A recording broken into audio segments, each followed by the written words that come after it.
Hello student, मैं doctor ज्योति कुमारी, assistant professor दर्शन शास्त्र विभाग मुंगेर यूनिवर्सिटी।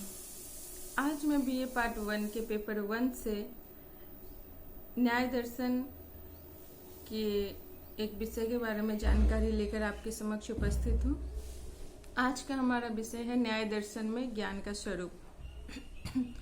न्याय दर्शन के प्रणेता महर्षि गौतम है। इस दर्शन को अक्षपाद दर्शन भी कहा जाता है। इसका मूल ग्रंथ है न्याय सूत्र। न्याय दर्शन में ज्ञान क्या है? ज्ञान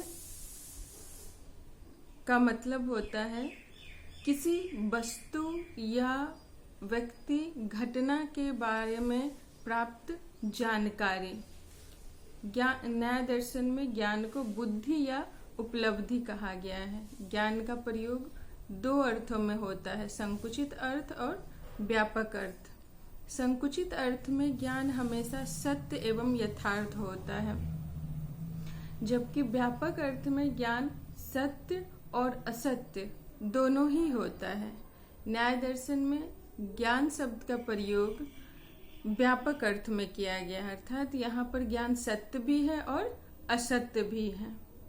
ज्ञान की 3 विशेषताएं हैं। ज्ञान वस्तु प्रकाशक है, यह हमारे व्यवहार का आधार है और यह आत्मा का गुण है। वस्तु प्रकाशक है, इसका मतलब है कि ज्ञान में वस्तु ज्ञेय विषय प्रकाशित होता है। जिस तरह दीपक अपने आसपास की वस्तुओं को प्रकाशित करता है, उसी तरह ज्ञान में ज्ञेय वस्तु जिसका हमें ज्ञान प्राप्त होता है वह आलोकित होता है। इसीलिए तर्क कौमुदी में कहा गया है अर्थ प्रकाशो बुद्धि, यानी बुद्धि में वस्तु प्रकाशित होती है। दूसरा है यह हमारे व्यवहार का आश्रय है। हम अपने जीवन में कोई भी काम सही या गलत ज्ञान के आधार पर ही करते हैं। तीसरा है यह आत्मा का गुण है। ज्ञान में ज्ञाता और ज्ञेय का संबंध होता है। ज्ञाता जो ज्ञान की प्राप्ति करता है, ज्ञेय जिस वस्तु का हमें ज्ञान होता है। जब आत्मा या ज्ञाता चेतन सत्ता ज्ञेय वस्तु के संपर्क में आता है, तभी ज्ञान की प्राप्ति होती है। इसलिए ज्ञान का आधार आत्मा है, यह आत्मा का गुण है। न्याय दर्शन में सत्य एवं यथार्थ ज्ञान को प्रमा कहा गया है, जबकि असत्य एवं अयथार्थ ज्ञान को अप्रमा कहा गया है। इसे एक उदाहरण से समझते हैं।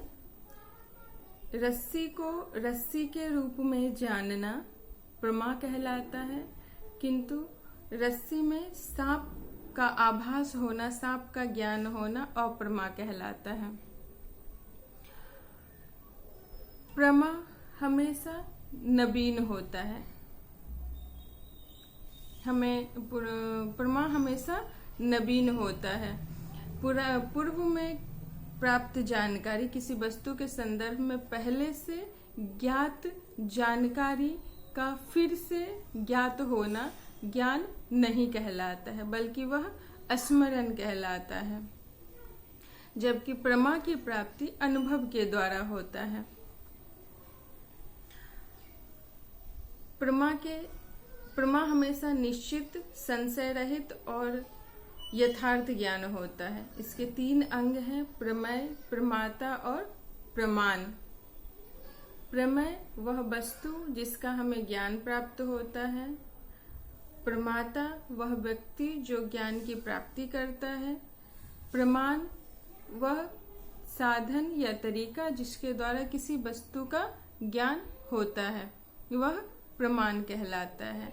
न्याय दर्शन में 4 प्रमाण माने गए हैं: प्रत्यक्ष, अनुमान, शब्द और उपमान।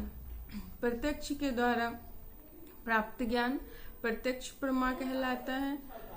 शब्द के द्वारा प्राप्त शाब्द कहलाता है, अनुमान के द्वारा प्राप्त ज्ञान अनुमिति कहलाता है और उपमान के द्वारा प्राप्त ज्ञान उपमिति कहलाता है। इस तरह 4 प्रमाण होने के कारण प्रमा के भी 4 प्रकार है, प्रत्यक्ष, अनुमिति, उपमिति और शाब्द। दूसरी तरफ अप्रमा जो अयथार्थ और अनिश्चित ज्ञान है और जिसका खंडन प्रमा की प्राप्ति के बाद हो जाता है, उसके भी 3 प्रकार हैं, संशय, तर्क और भ्रम। संशय जब किसी वस्तु के संदर्भ में हमारे मन में 2 तरह के विचार मौजूद हों और हम निर्णय नहीं ले पा रहे हैं कोई कौन सा सत्य है और कौन सा असत्य है, तो उस परिस्थिति को संशय कहा जाता है। जैसे दूर से पेड़ पर किसी चिड़िया को देखकर हम निर्णय नहीं ले पाते हैं कि वह कौन सी चिड़िया है, तो उस परिस्थिति को संशय कहा जाता है। दूसरा है भ्रम। भ्रम अयथार्थ ज्ञान है। एक वस्तु के वास्तविक स्वरूप का ज्ञान नहीं होकर उस पर उस जैसे दिखने वाले दूसरे वस्तु के स्वरूप का ज्ञान होना ही अयथार्थ ज्ञान है और वही भ्रम कहलाता है। जैसे रस्सी में सांप का ज्ञान होना भ्रम का उदाहरण है। तीसरा है तर्क। किसी वस्तु को या किसी बात को अप्रत्यक्ष रूप से सिद्ध करना तर्क कहलाता है। जैसे पर्वत पर धुआं को देखकर आग का अस्तित्व सिद्ध करना तर्क कहलाता है। यहाँ पर हमें धुआं का प्रत्यक्ष होता है और उस प्रत्यक्ष के आधार पर हम अप्रत्यक्ष आग का ज्ञान प्राप्त करते हैं, तो इस ज्ञान को तर्क कहा जाता है। इस तरह आज हमने न्याय दर्शन में प्रमा किसे कहते हैं, प्रमा के कितने अंग हैं, प्रमा के कितने प्रकार हैं, अप्रमा क्या है और उसके कितने प्रकार हैं, इसके बारे में जानकारी प्राप्त की। अगले वीडियो में हम प्रमाण के प्रकार और प्रत्यक्ष प्रमाण की चर्चा करेंगे। तब तक के लिए स्वस्थ रहें, सुरक्षित रहें।